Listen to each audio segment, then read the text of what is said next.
अजीज़ो, आप ये मटके देख रहे होंगे। हम अभी तक पतमस के जजीरा में ही हैं।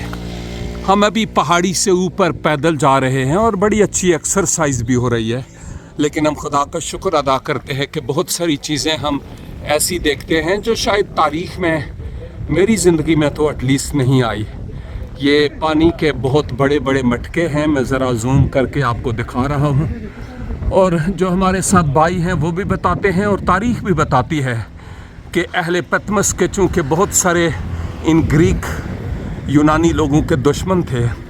और इधर ऊपर हम जाएंगे, एक किला भी देखेंगे और उस किले की दीवारों के ऊपर गोया इंतहाई गर्म पानी के मटके रखे हुए होते थे। और ये हथियार होता था कि जब कभी दुश्मन आते तो वो इन पानी के भरे हुए मटकों को उन पर उंडेलते थे और यूं वो जलते और भागते थे, क्योंकि उनको पता चल गया था कि हम क्या कर रहे हैं और हमारे साथ क्या हो सकता है।